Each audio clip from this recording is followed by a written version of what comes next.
Hello everyone and good afternoon. My name is Erez Garti and I'm Head of Science Communications at the Davidson Institute of Science Education. I would like to talk to you today about a small study that we've been doing in collaboration with Ayed Baram Tzabari's group at the Technion, which deals with science communication for the real general public, a term which I'll explain in a minute. And I would like to first say that this is not how I normally communicate my science, but I couldn't attend the conference from security reasons, and I ask for your forgiveness. The Davidson Institute deals in connecting people to science, and we do that in a very wide variety of ways. My unit in particular deals with connecting people who do not seek science itself. They do not go to science museums on weekends, they do not read the science section of the newspaper, and they do not participate in outreach programs. They're what we call the real general public, and they're also the majority of the public. Now we do that by targeting them and reaching them through the back door inside their homes, in their TVs, in their radios, in their mobiles. And we developed short, interesting, and relevant communicates, and we present them across a very wide variety of media platforms. One example is Israel's most popular radio morning show, the kind that you hear when you're stuck in traffic in the morning on the way to work. There we used to have a weekly item that we presented the science behind the news. And when I say the science behind the news, I mean the tabloid news. For instance, when Francois Hollande's wife was hospitalized after she found out her husband, the president of France, was cheating on her, we did an item dealing with the broken heart syndrome and how it can affect us physiologically. Another example is an item that we used to have every month on the sports news program in the sports channel, that we deal with the science behind the sports. In this specific example, I talked about soccer kicks and the physics behind them. Another example, on the Jewish channel, we did scientific demonstrations and we somehow connected them to biblical sentences. We did not, of course, explain the biblical part. We only showed how things can appear from a biblical sentence. And another example is health programs where we also participated. This specific example, we talked about calories, what are calories, how they're calculated, and we also demonstrated live how calories can be calculated. Last year, we established a collaboration with one of Israel's leading news websites called Mako. Mako is an Israeli news and entertainment site. It's owned and operated by Israel's largest TV broadcasting company. It addresses mainly young people, young audience using mobile devices. You can see between 23 and 34 million views per month. And what we did there was we wrote popular science articles. Actually, graduate students from the Weizmann Institute wrote these articles, about 500 words. And we published them on Mako in a very wide variety of places, which are not the science section. And to be honest, Mako does not have a science section. One example is a popular science article about zombies, if they're even possible, and we published it right after The Walking Dead returned to the screen.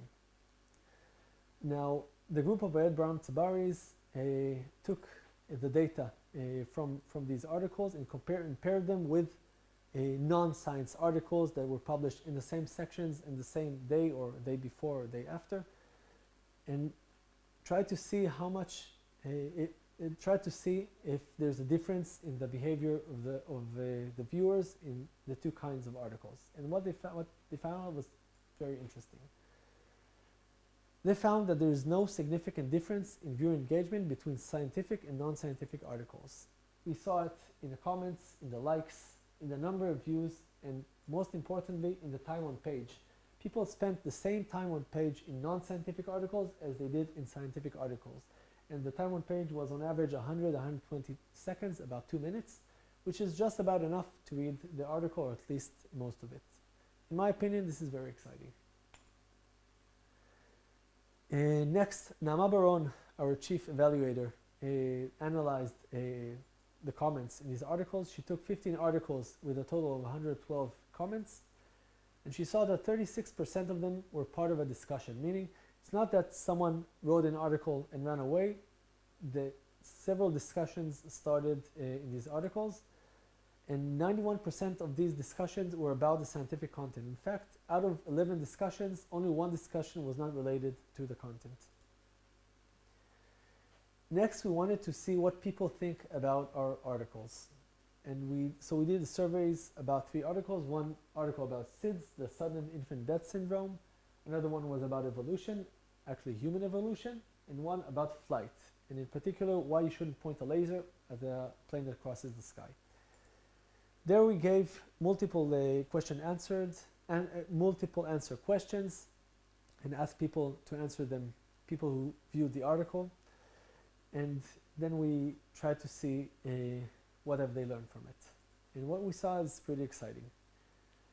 We saw that over 75% of the people who read the article thought it was interesting. That's a very nice tap on the shoulder, on the back for us.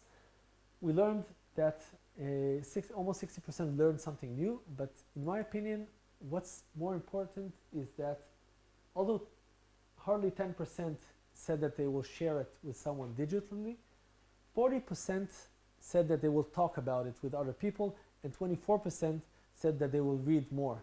Meaning we managed to connect people and to engage them, that they will pursue and try and learn more about it. And I think, in my opinion, that's amazing. So, to conclude, the real general public, people who are not normally connected, can be engaged through non-scientific channels. In other words, if you put a popular science article in a non-science section, people will read it. Comments reveal the understanding and integration of the scientific contents, and sharing of contents can occur also not out of the digital world, meaning you cannot just measure things with likes and comments and shares. We need to find ways to evaluate how people are engaged in the real world. Now, our future plans are to continue gather data from our collaborators in leading news websites. We actually lately signed a new collaboration with Israel's top news website. We will use this data in order to push more scientific contents to the media, and by that get a stronger footprint in the Israeli media. And we want to start international collaboration. That means you.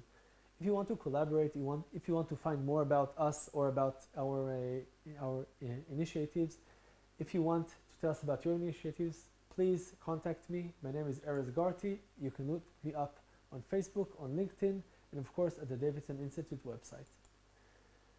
I would like to give very special thanks to Yael Barel Ben David and Ayel Baron Tzabari from the Technion, to Naama Baron and her team from the Davidson Institute, to the crew of Mako who gave us these amazing data, and of course allowed us to publish science articles on their website, and to the organizers of this conference who allowed me to participate, although I could not appear physically. Thank you very much for listening.